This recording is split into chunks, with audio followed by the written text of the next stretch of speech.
데살로니가전서 2장. 형제들아, 우리가 너희 가운데 들어감이 헛되지 않은 줄을 너희가 친히 아나니, 너희 아는 바와 같이 우리가 먼저 빌립보에서 고난과 능욕을 당하였으나 우리 하나님을 힘입어 많은 싸움 중에 하나님의 복음을 너희에게 말하였노라. 우리의 권면은 간사에서나 부정에서 난 것도 아니요 괴계에 있는 것도 아니라 오직 하나님의 옳게 여기심을 입어 복음 전할 부탁을 받았으니, 우리가 이와 같이 말함은 사람을 기쁘게 하려 함이 아니오 오직 우리 마음을 감찰하시는 하나님을 기쁘시게 하려 함이라. 너희도 알거니와 우리가 아무 때에도 아첨의 말이나 탐심의 탈을 쓰지 아니한 것을 하나님이 증거하시느니라.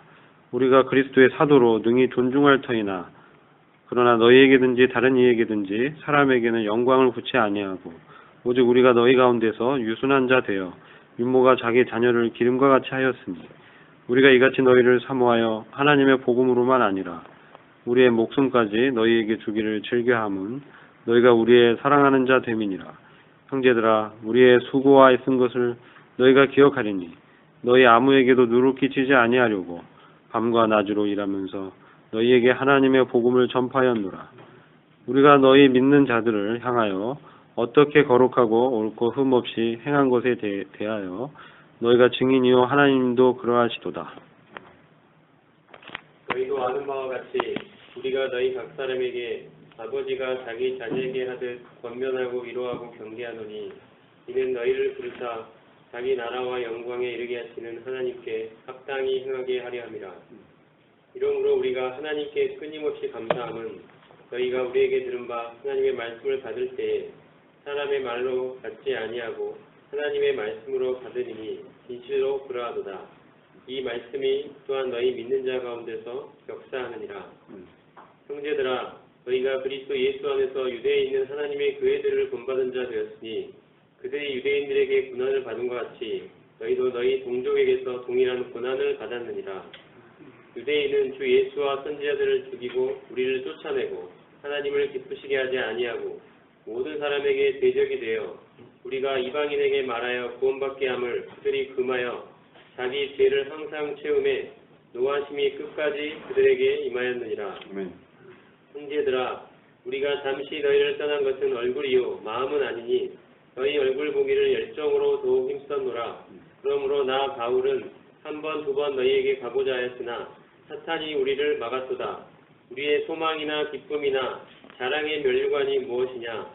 그가 강림하실 때 우리 주 예수 앞에 너희가 아니냐? 너희는 우리의 영광이요 기쁨이니라. 아멘. 데살로니가전서 2장 말씀을 가지고 형제들 함께 나누겠습니다.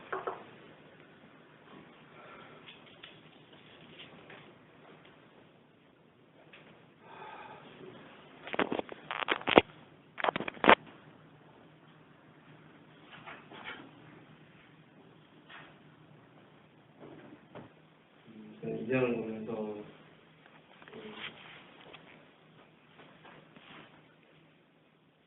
전에도 잠깐 나눴지만 데살로니가 교회에 바울이 오랫동안 있지 않고 새 안식일 동안 복음을 전했는데, 어떻게 이런 일상에서 저희가 확인했던 바와 같은 놀랍고 위대한 변화가 그들 가운데 일어날 수 있었는지, 그들의 삶이 근본적으로 바뀌고 참되신 하나님을 섬기고 주 예수의 재림을 기다리는 일하는 자로 어떻게 단 3주 만에 이렇게 이방 가운데 우상을 섬기던 그들이 이렇게 놀라운 삶을 깨달을 수 있었는지에 대해서 신기하고 궁금하기도 하는 그런 마음이었는데요. 이 장을 읽으면서 그에 대한 조금의 단서라고 할까? 해답을 좀 발견하게 되는 것 같습니다. 일단 바울편에서 보면 짧은 시간이었지만 복음을 8절에 보면 복음뿐 아니라 목숨까지도 주기를 기뻐했다. 너희가 우리의 사랑하는 자들이라.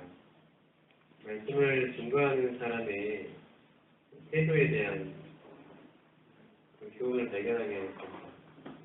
단순히 어떤 복음을 말로써 증거한 것이 아니라 거기에 바울의 그들을 향한 사랑과 또 섬김, 희생의 그 주님의 마음이 그 복음 메시지에 녹아 있었다는 생각을 하게 됩니다. 어떤 말의 화려함과 말의 어떤 언변의 뛰어남의 능력이 있는 것이 아니라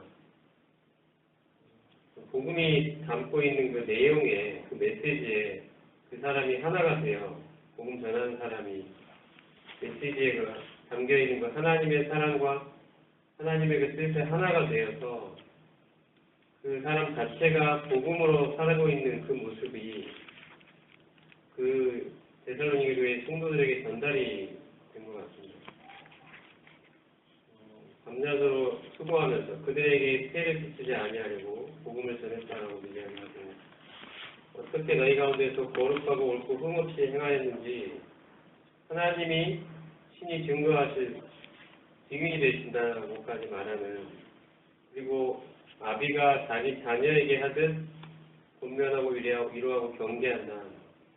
부모의 심정, 자식을 정말 눈에 넣어도 아깝지 않다고 하지 않습니까? 그 자기 목숨까지도 자식을 위해 바칠 수 있겠다는 그런 말까지 하는데요. 그러한 심정으로 그들 가운데서 하나님의 복음을 증거했던 바울의 모습을 보면서 말씀을 증거하는 자의 그 마음가짐과 태도에 대해 생각을 해보게 됩니다. 어떤 말씀을 증거할 때 잘 준비하고 세계적으로 잘 정리하고 요약하고 잘 소개하는 것도 중요하지만 그 안에 하나님의 마음이 담겨 있고 그 안에 그 메시지가 그 전하는 자의 삶에 녹아 들어서 그와 하나가 되었을 때 그 메시지가 진정으로 능력 있게 전파될 수 있는 것이고 바울은 데살로니가 이 지역에서 복음을 전하면서 정말 복음과 하나가 되어 복음이 말씀하고 있는 그 그리스도의 어떠하심을 삶으로 그들 가운데 살아내며 증거했던 복음의 살아있는 메신저였다는 생각을 해보게 됩니다. 그래서 이러한 모습들이 그들 가운데 하나님의 능력으로 바울이 쓰임받았고 그들 가운데 이런 놀라운 변화가 일어나는 운동력이 아니었나 생각을 해봅니다. 또 하나는 사람을 기쁘게 하려 함이 아니라 하나님을 기쁘시게 한다는 말을 보면서 아첨의 말도 삼심의 탈도 쓰지 아니하고 사람에게서는 영광을 구하지 아니하고 오직 하나님을 기쁘시게 하는 그러한 마음가짐과 태도로 행했다는 사실을 보면서 일꾼이 쉽게 빠질 수 있는 그런 잘못이 유혹이 뭐냐면 사람에게 인정받고자 하는 마음인 것 같습니다. 능력 있는 사역자로, 능력 있는 설교자로, 능력 있는 전도자로, 능력 있는 은사자로 사람들 가운데 인정받고 싶은 그런 마음이 쉽게 유혹에 빠지게 되는데요. 바울은 사람을 기쁘게 하지 않고 사람에게 인정받으려 하지 않고 그들의 귀에 듣기 좋은 말을 해주고 아첨하는 말을 하고 삼심의 탈량을 했는데 복음 증거하는 것을 자기 이익의 재료로 생각하는 이러한 자기를 높이고 자기의 이익을 챙기는 이러한 수단으로 사용하지 않았다는 그런 것이 하나님 앞에서 난 떳떳하게 그렇게 말할 수 있다. 하나님이 증언하신다고까지 이야기를 하고 있습니다. 이런 하나님 앞에서의 이 마음가짐, 하나님을 기쁘시게 하는 이 마음가짐이 복음의 순수성을 지켜나갈 수 있었고 그 어떠한 인간적인 그 안에 요소가 개입되지 않고 오로지 정말 하나님의 복음이 순전하게 전파될 수 있었던 원동력이 있던 것 같습니다. 그래서 데살로니가 교회 성도들이 하나님 복음을 바울로부터 전달받았을 때 그 어떠한 인간적인 요소도 그 안에 들어있지 않은 하나님의 영광만을 드러내고 있는 그 복음이 그들 가운데 전파되기 때문에 그들 가운데 놀라운 변화가 일어났다고 생각이 듭니다. 이러한 복음이 이렇게 전파되었을 때 하나님의 은혜로 이 말씀을 들은 13절에 보면 이제 반대편을 생각해 보면 말씀을 들은 사람들의 입장에서는 그 바울의 이야기, 바울의 메시지를 들을 때 사람의 말로 아니하고 하나님의 말씀으로 받았다 이렇게 이야기를 하고 있고 진실로 그렇다, 진실로 하나님의 말씀이다 이렇게 바울이 이야기를 해주고 있습니다. 그들이 이 메시지를 정말 하나님의 말씀으로 받았을 때 이 말씀이 너희 믿는 자 가운데서 역사한다 이렇게 있습니다. 믿음을 가지게 된, 이 말씀을 통하여 믿음을 갖게 된 사람 가운데 이 말씀이 역사할 수 있었던 것은 듣는 사람이 그 말을 하나님의 말씀으로 믿음으로 받아들였기 때문이라고 말씀을 하고 있습니다. 그래서 말씀이 역사하는 것은 결국 믿음이라고 생각이 됩니다. 하나님의 말씀을 정말 하나님의 말씀으로 진실로 믿느냐 이 부분이 굉장히 중요한 것 같습니다. 대선교회 성도들이 이 부분에서 하나님의 은혜 가운데 이 말씀을 하나님의 말씀으로 받을 수 있는 마음을 가지게 되었고 하나님이 주신 이 믿음 속에서 말씀이 그들의 삶 가운데 역사하고 그들의 삶을 근본적으로 변화시키는 원동력이 되었다는 사실을 보게 됩니다. 그들이 고난과 핍박 속에서도 진정 살아있는 생생한 믿음을 가지고 우리 주님을 기다리는 신실한 믿음을 끝까지 지킬 수 있었던 것이 이러한 두 가지 바울편에서의 그런 순전한 모습과 대설교회 성도들 편에서의 그 믿음으로 하나님의 말씀을 받는 이것이 결합되었을 때 놀라운 믿음의 역사가 말씀의 역사가 있었던 것을 보게 되고요. 이러한 모습들이 양로 모임에도 말씀이 순전하게 하나님의 영광을 드러내는 말씀이 전파되고 또 저희가 그런 말씀들을 하나님의 말씀으로 믿음으로 받아들이는 그럴 때 우리 모임 가운데 하나님의 역사가 더 능력 있게 나타나기를 소망하는 마음입니다.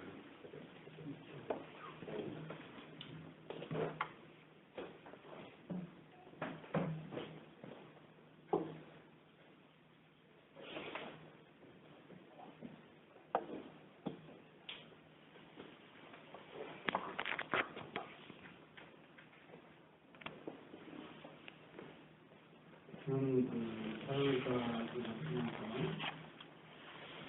그 2장 2절에 보면 너희가 아는 바와 같이 우리가 먼저 전국부에 고난과 능력을 당하였으나 우리 하나님을 믿는 많은 싸움 중에 하나님의 복음을 얘기했잖아요. 싸움이라는 말이 생각이 들고요. 그 말씀하고 연결해서 15절에 보면 유대인은 주 예수와 선지자들을 죽이고 우리를 쫓아내고 하나님을 기쁘시게 하지 아니하고 모든 사람에게 대적이 되어 우리가 이방에게 말하여 구원받게 하면 그들이 금지하여 자기들을 항상 치우며 구하신 끝까지 그들에게 임하였습니다. 사도 바울이 그를 생각했을 때 참 많은 싸움이라는 표현을 쓰셨는데 사도행전 17장 보면 대사로니가에서 전도를 하다 쫓김을 당해서 아덴까지 또 이제 가요. 17장 16, 17절에 보면 거기서도 이제 복음을 이렇게 전하다가 변론이 일어나고 말쟁이라고 혹독한 이렇게 비난을 받는 그런 가운데서도 우리 그리스도의 복음을 이렇게 증거하는 참 그 같은 이렇게 힘과 용기가 어디서 나올까 이런 생각을 참 해보게 됩니다. 그래서 사도 바울님이 이렇게 건강한 그런 몸도 아니신데 참 이런 그 복음을 전하는 데는 정말 그런 죽음을 무릅쓰고 끝까지 예수 그리스도의 그 복음의 말씀을 증거하는 심지어는 변론을 하면서 뭐 말쟁이라 뭐 별별 말을 다 들으면서 끝까지 이와 같은 복음의 말씀들을 증거하게 되는 그런 방황 가운데서도 그와 같은 그 이길에서 나아가는 그게 표현을 그렇게 시작하면 많은 싸움. 우리가 싸운다고 그러면 좋은 의미가 아닌데 참 주님 안에서 이 선한 싸움을 싸워서 복음을 널리 증거하는 그와 같은 것을 이렇게 보게 될 뿐만 아니라 그런 그 복음을 증거했던 다단원과 성도들이 전쟁을 주도했지만 사람의 말로 받지 않고 하나님의 말씀으로 받는 그와 같은 태도를 갖는 것이 얼마나 그 성도들의 그 마음가짐이 참 아름다운 것인가 이런 것들을 이렇게 다시 한번 깨닫게 됩니다. 정말 우리가 강단의 말씀을 선포할 때 사람의 말로 받는 경우 내가 싫으면 싫어버리는 그런 경우가 종종 있는데 그렇지 않고 정말 하나님의 말씀으로 받았다라고 하는 표현이 다시 한번 이렇게 크게 와닿았고요. 그와 같은 것을 통해서 나타나는 것이 뭐냐면 우리 9절에 19절에 보면 그와 같은 소망이 정말 그 멸류관이 있냐면 대사님과 성도들에게 있다. 너희들이 나의 영광이고 멸류관이 된다. 이 표현을 받을 때 우리 그리스도의 영광이 누구로부터 오는 것이냐면 정말 이처럼 우리들로부터 온다라고 하는 것들이 다른 표현이 있잖아요. 여기도 오늘 사도 바울이 어떤 표현을 쓰고 계시냐면 우리의 소망이나 기쁨이나 자랑의 멸류관이 무엇이냐. 그가 강림하실 때 우리 주 예수 그리스도가 너희가 아니냐. 그러니까 성도들에게 너희가 우리의 나의 멸류관이 되고 영광이 된다. 영광이 된다. 기쁨이 된다. 이 같은 그 말을 받을 때 우리 교회도 정말 하나님의 영광이 되고 기쁨이 되는 그런 좀 교회가 되기를 바라는 그런 간절한 마음이 있고요. 우리의 주님이 우리를 통해서 영광을 받으시고 사도 바울은 대사님과 성도들을 통해서 멸류관이라고 하는 표현을 이렇게 쓰는 것을 볼 때 이 대사님과 성도들이 좀 짧은 기간 동안에 복음을 듣고 믿음의 터에 굳게 서서 나가는 것 같은 모습을 너무너무 이렇게 기쁘고 감사함으로 보는 것 같아요. 그래서 뭐라고 표현하냐면 10절에 보면 기대로 보면 아까 얘기했지만 정말 사도 바울님이 복음을 전할 때 정말 본인이 되는 사람의 모습을 이렇게 보여주시는 것 같아요. 뭐냐면 대사님과 성도들에게 폐를 끼치지 않게 해서 정말 열심히 일하면서 자비랑으로 주님을 섬겨가는 것 같은 모습이 대사님과 성도들에게 굉장히 큰 감명을 줬어요. 그렇지 않는가 이런 분명히 되어야 됩니다. 그리고 우리 형제들아 우리의 수고와 애쓰는 것은 너희가 기억하리니 이 말 쓰는 것이 쉽지 않잖아요. 편지에다가 내가 이렇게 수고한 거 너희들이 다 알 것이다. 웬만한 사실을 편지에다 쓴다는 게 쉽지 않은데 이 사도 바울이 얼마나 좀 열심히 일을 하고 본이 되는 것 같은 삶의 모습을 대단한 성도들에게 보였기 때문에 이와 같은 말씀을 다시 이렇게 하고 계시는 거 아닌가. 폐를 끼치지 아니하려고 밤낮으로 일하는 밤낮까지 이렇게 일하고 하는 모습을 대단한 성도들이 함께 이렇게 다 보셨던 것 같아요. 그러면서 복음을 전하는 이런 참 아름다운 감정이 있기 때문에 대단한 성도들도 그와 같은 복음의 말씀이 하나님의 말씀으로 받고 그 믿음의 서리에 굳게 서서 정말로 이렇게 주님의 영광이고 기쁨이 되는 그 같은 참그 성도들이 되지 않는가 이런 생각을 해보게 됩니다. 그래서 아까도 이렇게 기도했지만 정말로 이와 같이 그 사도행전은 아주 그 많은 환난과 고통 가운데 그런 걸 뭐라고 표현하면 싸움이라고 표현을 하고 있는데 우리들도 귀찮아서 이렇게 하는 게 아니라 정말 선한 싸움은 아끼지 않아야 되겠다 이런 생각을 해보게 됩니다. 그런 것들은 곧 뭐냐면 사람을 기쁘게 하는 게 아니라 하나님을 기쁘게 합니다. 사실 우리가 어떤 때는 내가 그렇게 안 해도 내가 뭐 쏘고 잘났다고 내가 꼭 그렇게 나가서 해야 되냐 이렇게 않고 포기해볼 때가 참 많이 있는데 그게 아니라 정말 그 어떤 사람을 비유를 맞추고 그런 게 아니라 하나님의 영광을 위해서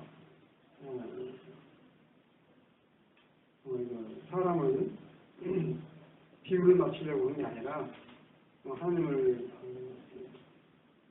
영광을 드러내고 기쁨을 나타내기 위해서 사도행전은 정말 믿음 안에서 분명히 이와 같은 그 하나님의 말씀을 선포하신 것들을 이렇게 보게 됩니다. 우리 참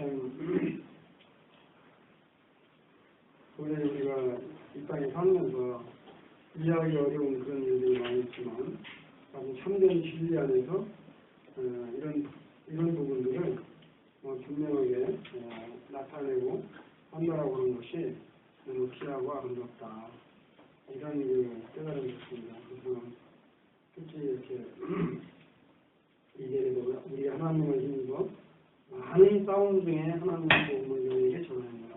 많은 싸움 중에 얼마나 많은 환난과 고통을 겪으시면서도 끝까지 도움을 전했던 그런 모습, 하나님이 정말로 만나서 수고했던 그런 모습들이 대단하니까 성도들에게 정말 마음으로 전달되고 큰 것이라고 깊은 일이 되어집니다. 정말로 다시 한번 19절 20절처럼 우리도 하나님이 우리를 통해서 우리를 자랑스럽게 해주고 우리를 통해서 멸류관이 되고 영광이 되고 기쁨이 되는 그런 저희가 기쁨을 참 좋겠다. 이런 깨달음이 되었습니다.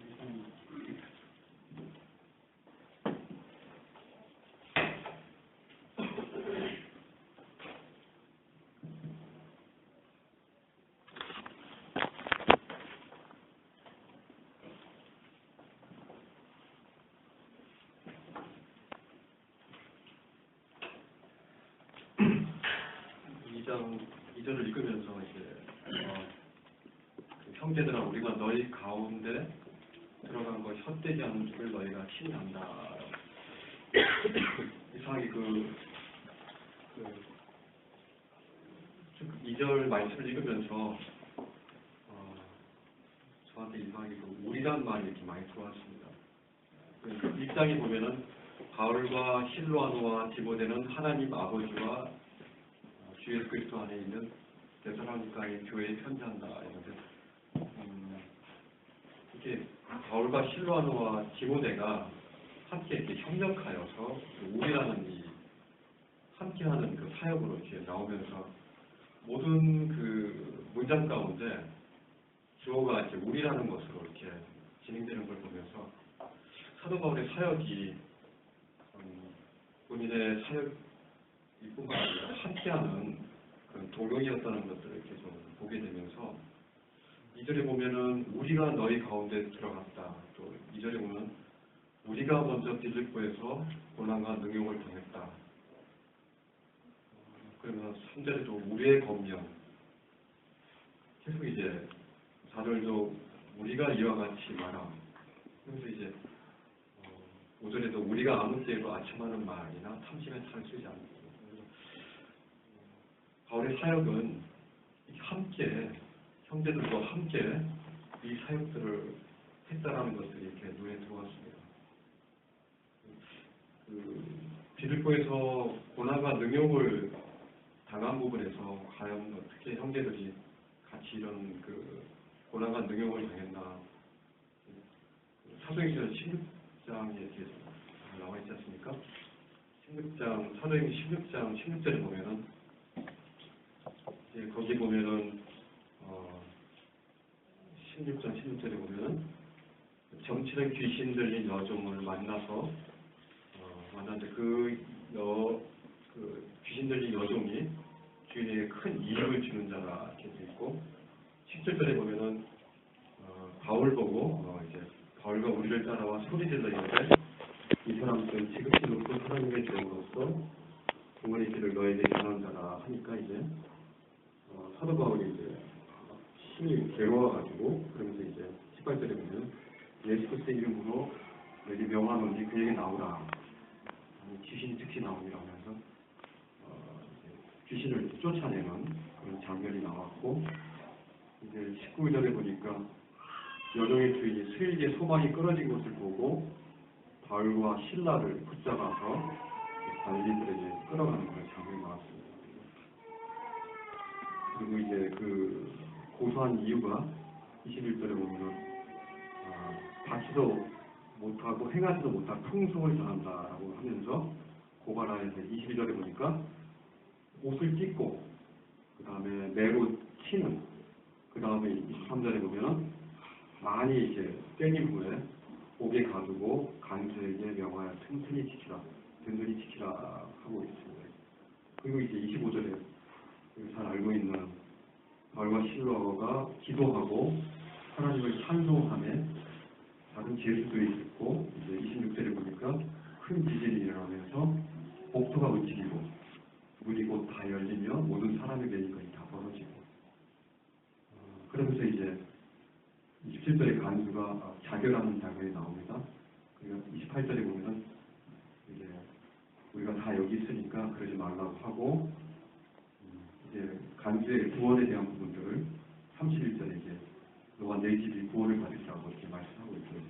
그러면서 이제 바울과 실라가 그것 가운데서 함께 공동 사역한 부분에 대한 것들이 나옵니다. 그래서 이제 베드로전서 다시 2장에 들어오면은 계속해서 이제 빌립보에서 받은 고난과 능력을 당한 부분 그리고 우리 하나님을 힘입어 많은 싸움 중에 하나님의 복음을 전하였다라는 그런 부분. 이제 사도 바울이 혼자 그런 부분이 아니라 실제로 이제 빌립보서를 보면은 빌립보에서 보면은 인사에서 보면은 그리스도 예수의 종 바울과 디모데는 그러면서 이제 빌립보의 성도와 감독들과 집사에 편지하는데 그리고부터 3절부터는 내가 너희를 생각할 때마다 나의 하나님께 감사하면서 사도 바울 개인의 그분을 내가 하면서 사도 바울의 개인적인 고민들이 본인이 주어로 들어가면서 기사하는데 골로새에서 저도 이제 우리라고 이제 나옵니다. 이게 어떤 그 부차적인 것이 있는지 아니면 이제 어떤 부분에서 있는 거는 쉽게 모르겠지만 빌립보와 골로새서에서도 이제 우리라고 나오고 데살로니가에서도 이제 우리라고 하면서 형제 사역에 대한 협력으로 말미암는 주님이 주신 그 은혜들과 주님이 주신 그 사역들에 대한 부분들을 교회 가운데 전하는 걸 보면서 어떤 참 우리의 사역, 우리가 함께하는 이 주님의 복음 전함, 우리로 말미암아 이제 혼자 단독적으로 하는 것이 아니라 함께하는 사역을 말미암아 이 교회들을 이렇게 유익하게 하는 그런 사도 바울의 이제 모습들을 보게 되면서 참 이 부분이 참 중요하구나. 참 복음을 이렇게 함께 협력해서 서로가 보충하면서 이 복음을 이렇게 전하는 거구나.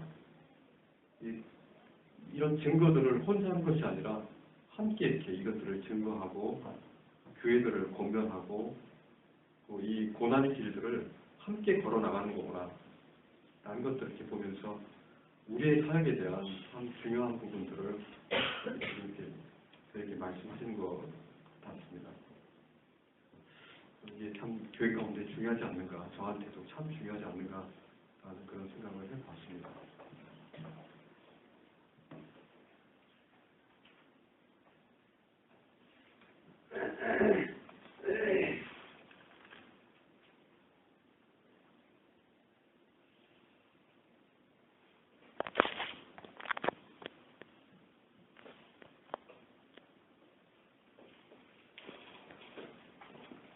나중에 가면 시간이 모자라서 앞서 주제한 우리 의뢰인들을 통해서 이렇게 깊은 이 말씀 가운데 담긴 그 깊은 그런 그 빛을 보게 되는 것 같습니다.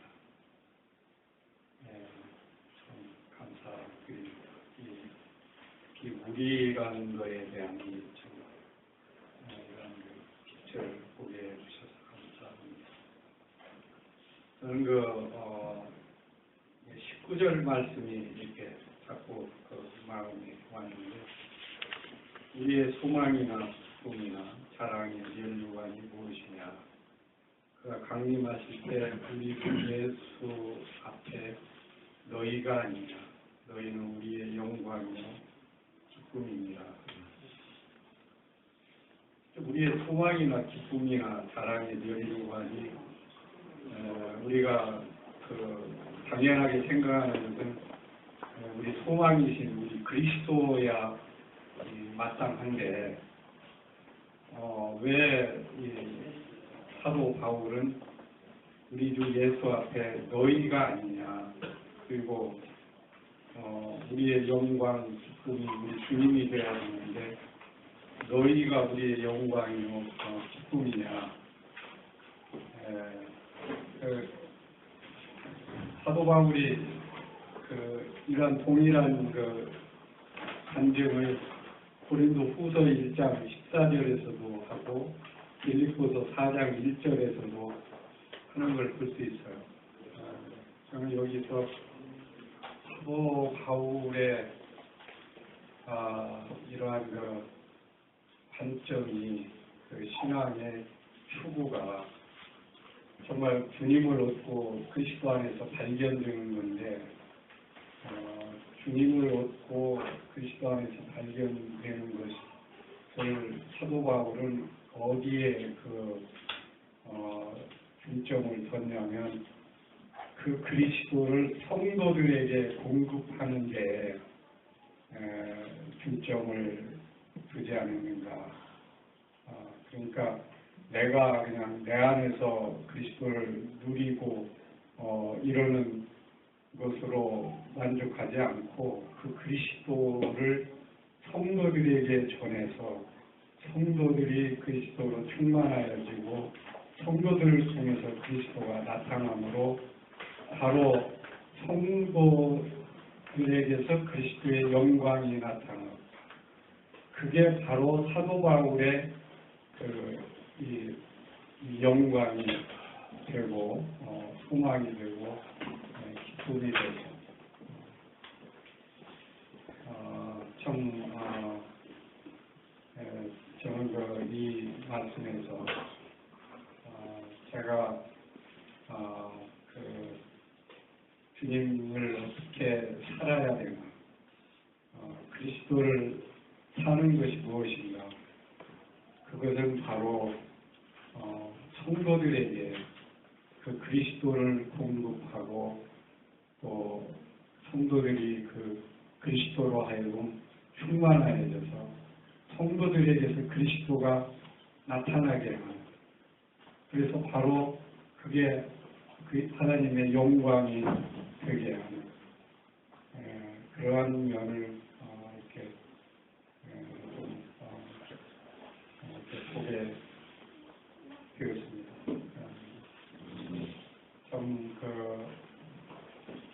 이 데살로니가 성도들이 이 짧은 기간에 이 사역에서 이러한 놀라운 신앙의 아름다운 모습과 열매가 나타났는데, 참 이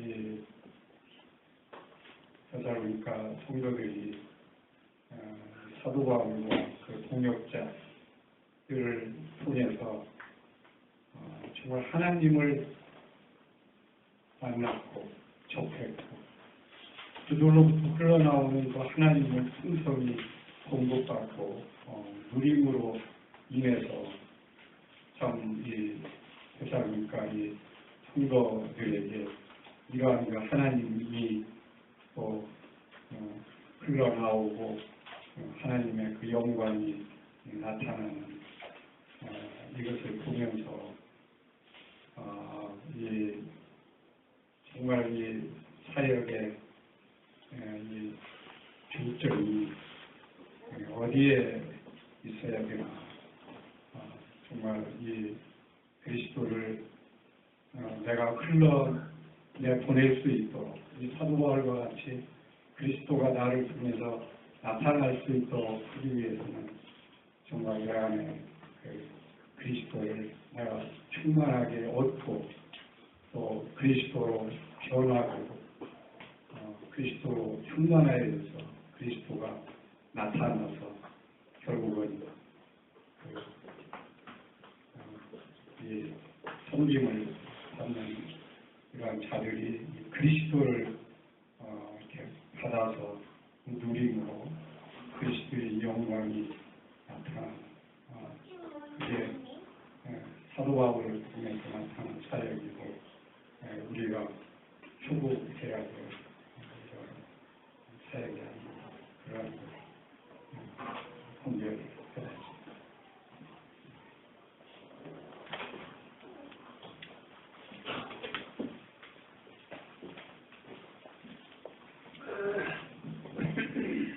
저는 이 2장을 읽으면서 이분법으로 생각했습니다. 전하는 자와 받는 자 이렇게 한번 나눠봤습니다. 그 말씀 전하는 분의 태도, 그 듣는 분들의 그 마음의 맛이 어때야 되느냐, 그 불러나가서 이렇게 한번 갖고 그래서 전하시는 분들은 여기 있듯이 아침에 말이나 상춤에 탈을 쓰지 않고 물론 그 당연한 것이고 그다음에 유모가 자기 자녀를 기르와 같이 또 목숨까지 내어줄 정도의 그 듣는 자를 사랑하는 마음이 있습니다. 또 듣는 자에게 패를 띠시지 않고 방과 낙으로 일하면서 자비랑으로서 섬기는 자세가 견지고 있는 또 이렇게 함으로써 이런 분들이 이렇게 전하는 분들이 솔선수범이 되고 듣는 사람들의 선입견을 안 가지고 그렇게 전하신 분들이 그렇게 역사하셔서 하시는구나. 그렇게 되고 또 말씀을 받는 사람들의 태도가 어떻게 되느냐.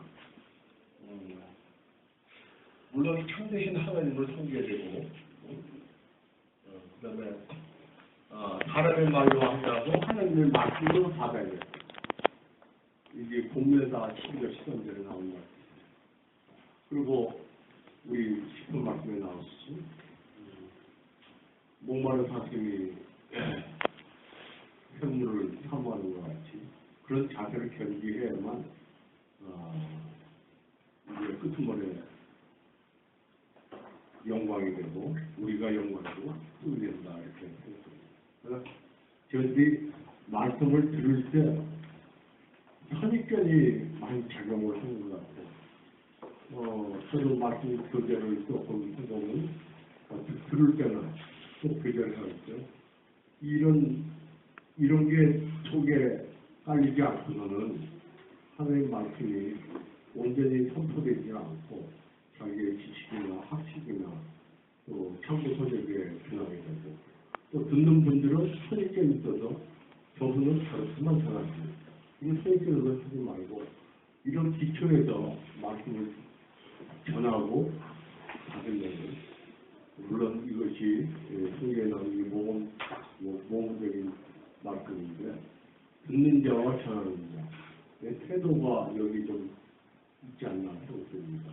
그러니까 말씀드리할 때도 진짜 이런 여기에 2장에 나오는 그 내용이 합포돼서 그렇다면 진짜 하나님의 말씀이 존귀와 영광을 드러내는 그럴 것이고 또 그걸 받아들이는 우리들도 듣는 성도들도 그것이 진짜 아멘으로서 화답하는 그런 모습이 되지 않을까 생각합니다. 참 이 대사로니까 전서에 있는 대사로니까에 있는 성도들의 그 마음밭이 이 2장을 통해서 참 이렇게 굉장히 훌륭하거나 잘하다 또 이렇게 또 그런 사람들을 보기 위해서 내 얼굴을 가서 보는 거랍니다. 그 물에 뛰어나는 사도 바울의 진짜 아비와 같은 신경을 그 2장에 지금 어울리지 않는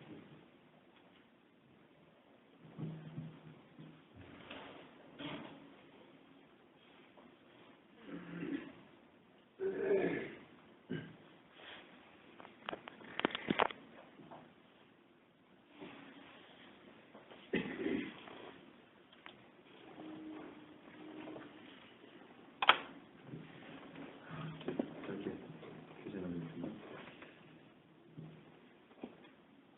차가 너무 많이 2시간 넘게 1시간 반 정도 오는데 너무 달라님과 저도 교제하면서 개인적으로 이렇게 짧은 기간 동안에 데살로니가 교회가 주님 안에서 부흥하고 그리고 사랑 안에서 연합할 수 있었던 이유가 어디에 있는지에 대해서 생각을 해봤어요. 사도행전 17절 1에서 9절까지밖에 데살로니가 전서는 기록이 안 돼 있지 않습니까? 어떻게 보면 스쳐가는 그러한 장이기도 한데, 근데 그거에 비해서 데살로니가 성도들이 보여준 하나님 안에서의 사랑 그리고 그들의 헌신, 믿음은 참으로 놀랍고 대단했다. 그리고 이것이 내 삶 가운데 적용될 수 있는 부분이 어떤 것인가 생각을 해봤습니다. 첫째, 우리가 너희 가운데 들어가면 헛되지 않은 줄 안다. 바울이 이렇게 얘기했는데 인간적인 기준에서 바울은 생각을 했을 것 같아요. 왜냐면은 사도행전 16장에서 귀신 들린 여인을 치유시켜주고 그리고 유대인들이 그 지역에 있는 사람들이 얻을 수 있는 유익을 뺏기게 되니까 괴악한 자들을 사가지고 소동을 일으키고 그리고 바울과 신라를 내어 쫓는 이런 일이 벌어집니다. 그리고 데살로니가에 와서 야손의 집에 거하게 되면서 복음을 전하는데 이 기간 동안에 잠시 스치는 기간 그리고 베레아로 넘어가기 전에 또 그러한 자들이 유대인들이 와서 그 괴악한 자들과 함께 와서 쫓아내거든요. 그리고 1년 남짓, 1년도 되지 않는 기간 동안에 하나님의 복음을 전했을 때 이들이 얼마나 많이 전했을까. 고린도전서 기간에 머문 그 기간에 비하면 굉장히 짧은데 인간적으로 보면 굉장히 기준이 못 미쳤을 수도 있겠죠. 그리고 바울이라는 또 신라라는 이런 분들의 믿음이 굉장히 부족했다고 여겼을 것 같아요. 근데 이들이 보여준 믿음은 참으로 대단했다. 그것이 어디에서 이렇게 열매 맺을 수 있었는가. 그리고 자신들이 복음을 전하는 것이 자신에게서 나는 것이 아니라 오직 이 능력이 하나님에게서 나온다는 것을 인정했을 것 같다라는 생각을 해보게 됐습니다. 그리고 그 믿음의 기초가 어디 있는가 세 가지를 봤는데요. 그것은 하나님의 영광과 그리고 불성애적인 사랑과 그리고 실제적인 교훈 그리고 헌신 그리고 성도들의 믿음의 동의와 실제 헌신이었다는 생각을 해보게 됐습니다. 4절에 보면 바울이 이런 얘기합니다. 첫째로 이제 하나님의 영광을 위해서죠.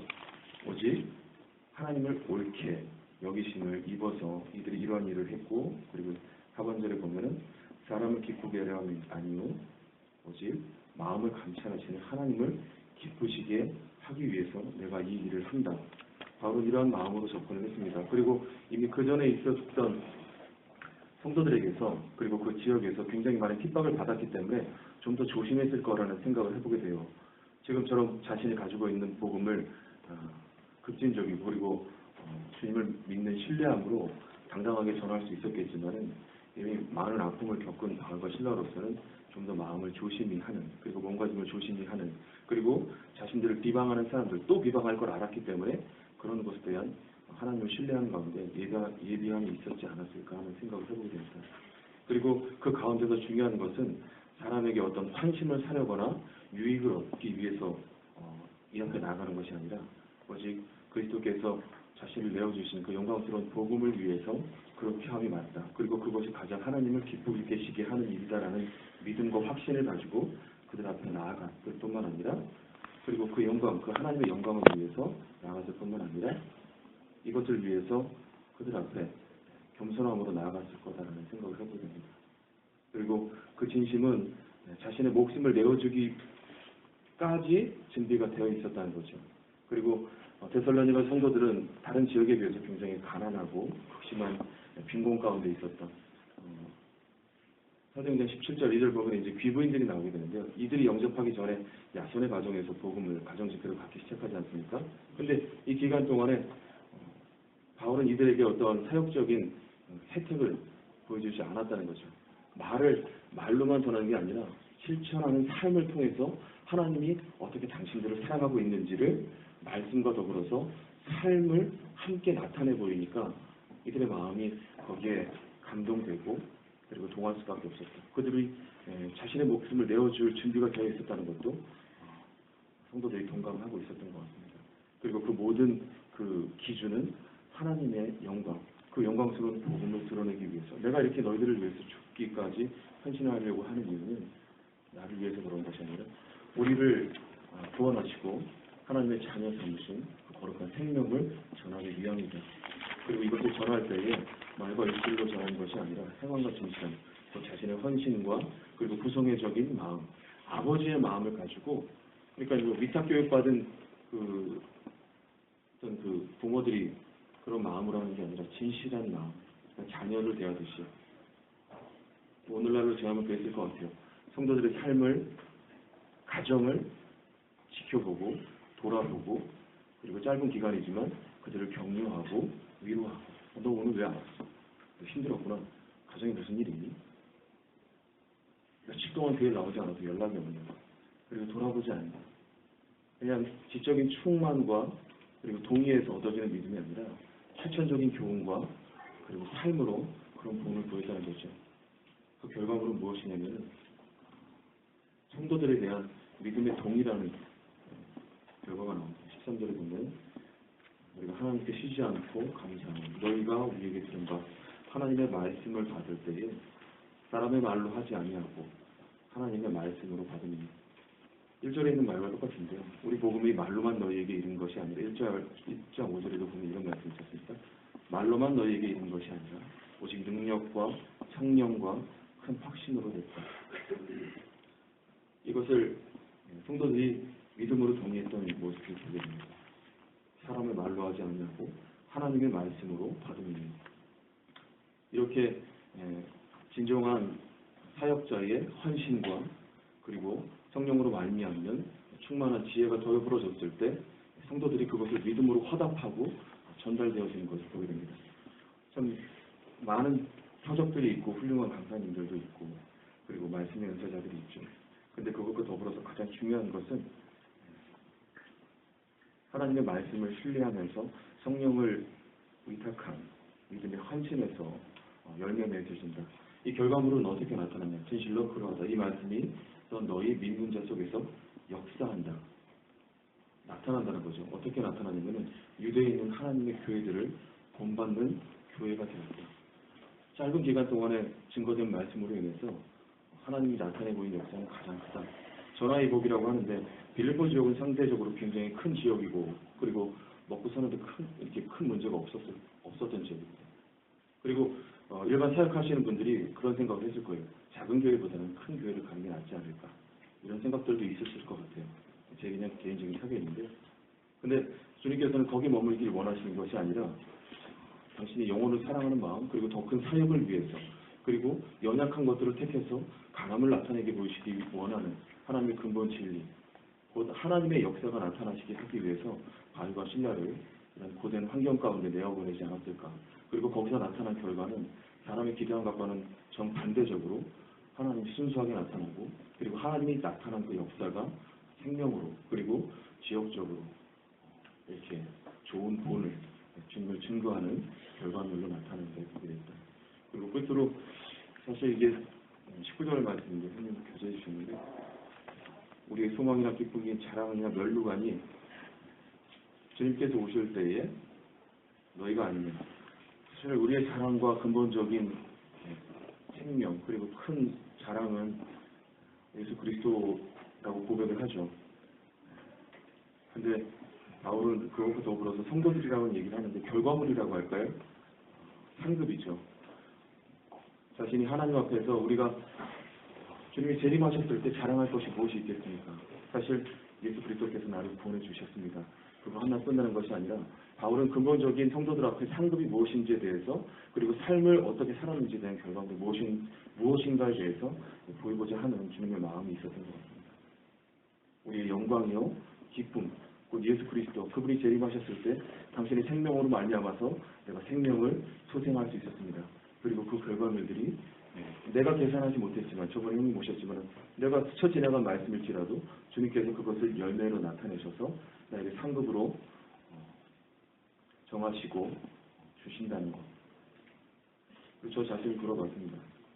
내가 하나님 앞에 어떠함으로 나아가고 있는지 그리고 교회에서 하는 건 없는데 짧은 기간이지만 맡겨진 기간 동안에 어떠한 마음으로 어떠한 일들을 처리하고 있는가 그리고 성도들과의 관계에서 과거 같은 건 믿음의 가정 안에서의 아버지 같은 또는 동생 같은 그리고 또 형 같은 이런 믿음으로 진심으로 성도들을 대하고 있는가 그렇지 못하는 걸 사실 같고요. 그것에 대해서 좀 고민하는 시간이었고요. 그리고 끝으로 나에게서 이러한 사랑을 베푸신 하나님 앞에 나는 생명을 생명으로 나타내 보이고 있는가 과연 주님이 오셨을 때 잘했다 충성된 종아라는 그러한 칭찬을 들을 만한 믿음의 결과물이 나에게 주님으로 말미암는 그런 결과물이 있는가 생각을 해봤고요. 제가 제 기준으로 봤을 때는 없다라는 생각을 해봤습니다. 자신을 한번 돌아보고 또 이렇게 마음 회개하고 그렇지만 또 주님께서 이제 오전 혹은 이제 후반들을 보면 그래도 항상 기뻐하고 쉬지 말고 기도하고 굉장히 감사한 마음을 가지라고 교훈하시면서 마음을 좀 다잡게 됐고 또 주님 앞에서 나에게 주신 이 생명을 이 교훈하신 바대로 살았으면 좋겠다라는 마음을 갖고 주님한테 기도하는 시간이었습니다.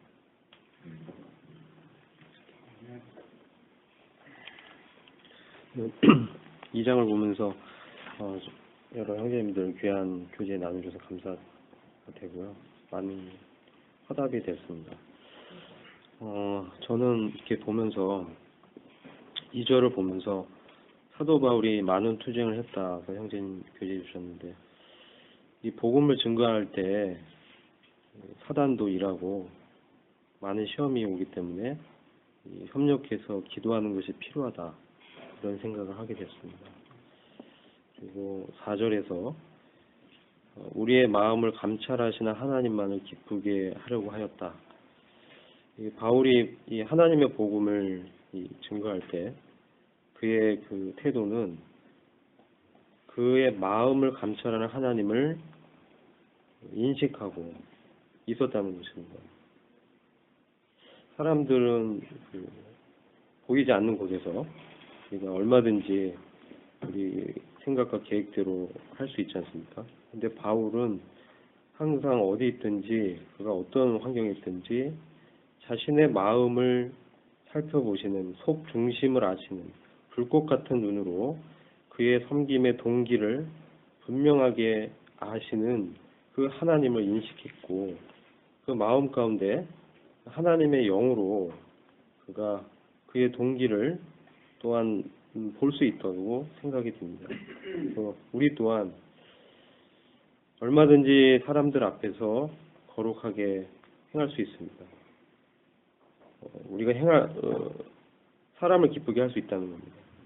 근데 정말 본인의 입술로는 하나님께 영광을 돌린다고 말하지만 그 동기 안에 섞여 있는 자기를 높이고자 하는 그 마음, 그것을 하나님은 살펴보시고 그것을 지적한다는 것입니다.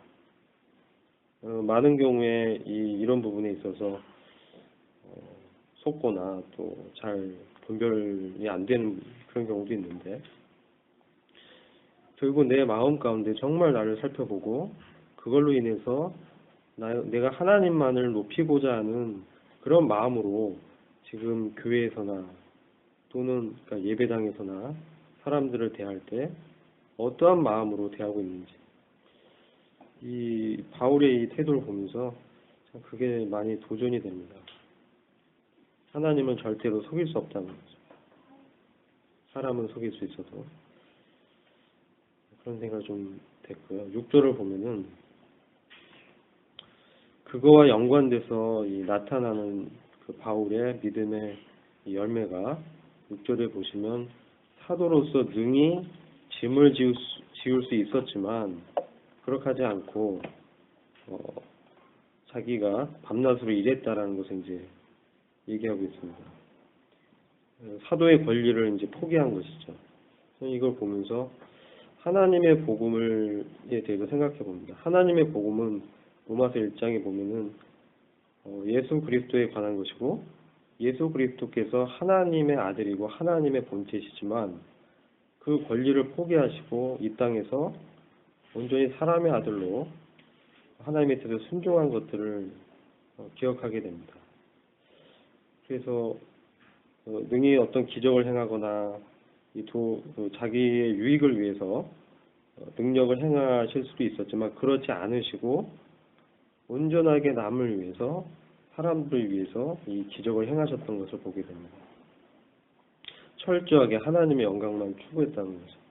그러니까 사도가 그러한 하나님의 복음을 자신이 받았고 또 교훈을 받고 거기에 나타난 하나님의 사랑을 그가 깊이 인식했기 때문에 8절에 보시면 하나님의 사랑을 깊이 인식한 그 사도가 데살로니가 성도에 대해서 너희가 우리의 사랑하는 자가 되었기 때문입니다.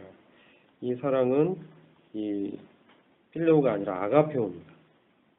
아가페토스라고 원어가 되어 있는데, 이 사도는 여기서 말하고 있는 사랑은 인간의 그런 사랑의 측면도 있지만 그가 먼저 하나님의 복음에 나타난 그 하나님의 그 무조건적인 은혜로 베푸시는 사랑을 깊이 그가 알았고 또 체험했기 때문에 그 사랑에 감동이 되고 거기서 나타나는 그 능력으로 이 성도들을 섬길 수 있다는 것입니다. 그의 능력으로, 그 사도가 얘기해서 그의 그 서신서를 보면은 그 약함을 자랑하고 또 나의 나대는 것은 하나님의 은혜라고 그가 증거하고 있었기 때문에 여기서 또한 이들을 이렇게 섬길 수 있었던 그 자원이나 근거도 하나님의 사랑이라고 생각이 됩니다. 그가 하나님의 사랑을 얼마나 깊이 있게 알고 체험했는지, 그렇게 해서 거기에 나타난 그리스도께서 권리를 포기하신 것을 이렇게 봤기 때문에 사도로서 능히 짐을 지을 수도 있었지만 그렇게 됐을 때는 이제 사람에게서 영광을 구하게 되는 거죠. 그래서 그렇게 하지 않고 힘들지만 자기 권리를 포기하고 밤낮 일을 하면서 주님의 사랑을 나타낸 것이 아닌가. 이것은 하나님의 복음에 나타난 그리스도를 부활시킨 하나님의 능력의 역사라고 저는 분별을 합니다.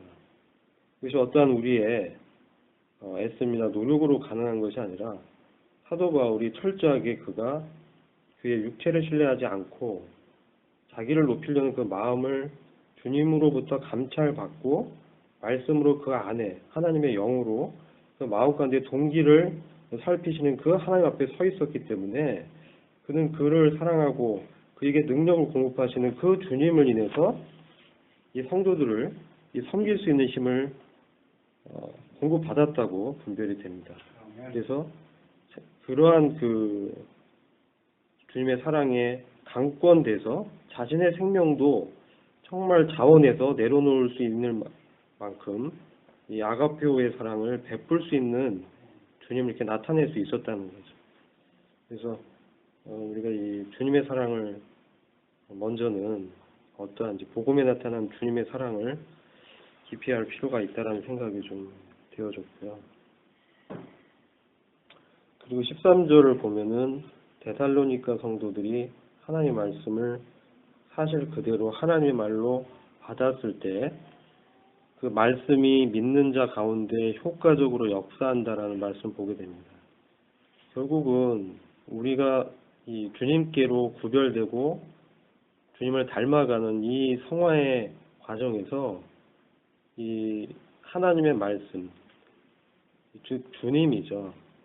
주님이 태초의 말씀이 계십니다. 이 말씀이 하나님과 함께 하셨으니 이 말씀은 곧 하나님이니라. 내가 너희의 이름 말이 곧 영이요 생명이니라. 그 앞절에 살리는 것은 영이니 육은 무익하니라. 내가 너에게 이름 말이 영이요 생명이니라. 그래서 주님께서 말씀하신 그 말씀으로 우리가 거룩하게 주님을 나타낼 수 있다는 겁니다. 우리 안에 말씀하시는 효과적으로 주님이 말씀할 때 그것을 들을 수 있는 믿음의 귀가 저희에게 필요합니다. 많은 경우에 내 생각이 앞서게 됐을 때 나의 계획이나 나의 어떤 그 노력으로 주님을 섬기려고 했을 때는 주님의 그 내밀한 음성과 이 인도하심이 들리지 않는 것을 경험하게 됩니다. 그래서 내 안에 역사하는 그 하나님의 말씀을 이들이 겸손하게 들었다는 겁니다. 그래서 그 말씀을 받고 이 말씀을 요한복음 17장 17절을 보시면 이렇게 말씀하고 있는데 저희를 진리로 거룩하게 하옵소서. 아버지의 말씀은 진리입니다. 그래서 우리가 이 말씀을 매일 매 순간 이렇게 묵상하고 또 그것을 기억나게 해주시는 그 성령의 음성에 우리가 순종하는 이런 그 믿음의 신앙의 과정이 참 필요한 것 같습니다. 19절 이렇게 보면서 18절 마지막에 사단이 이제 바울을 방해했다라는 것을 보게 되면서 유대교도 방해했고 사단도 방해해서 이 바울이 데살로니가 성도들 만나러 가는 것을 못하겠다는 걸 보게 됩니다. 그래서 이게 참 우리가 주님을 섬기고 성도를 보고 참 마음이 있지만 하나님께 정말 능력을 구하고 하나님께서 환경을 열어 달라고 기도가 필요하다라는 기도의 필요성을 영적 전쟁의 실체 그것은 이제 그 뒤에 있는 사탄의 영을 우리가 분별해내는 것이라고 생각이 됩니다. 그래서 사람을 통해서 어렵게 하고 어떤 상황이 발생하고 또 환경이 좀 힘들어질 때 그 표면적으로 저희가 볼 것이 아니라 그 안에 내면적으로 역사하는 영적인 정사 권세들의 활동을 우리가 분별해내야 됩니다. 기도해야 됩니다. 주님께 능력을 구해야 됩니다. 그래서 그것이 열려서 주님의 역사가 나타날 수 있기를 기도해야 되고 19절에 보면 저는 그가 오실 때 우리 주 예수 그리스도 앞에 있을 너희가 아니겠니. 이것은 제 분별로는 그리스도의 심판대로 분별이 됩니다. 그래서 주님이 오실 때 우리가 주님 앞에서 우리가 상을 받는 것도 의미가 있지만 우리와 함께 섬긴 그 성도가 함께 시상 때 올라가서 상을 받을 때 그것이 참 영광이고 기쁨이라는 이 바울의 이 지체의식을 좀 보게 됐습니다. 이상입니다. 풍성하게 헛되지 않은 복음, 고난으로 전해지는 복음, 사람을 기쁘게 하지 않는 하나님을 기쁘게 하는 그런 복음, 또 우리의 소망이나 기쁨, 자랑의 면류관이 바로 주님이 강림하실 때 주 예수님 앞에서 바로 우리 성도들이라는 사실을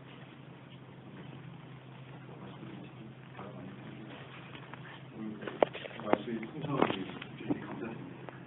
기도 제목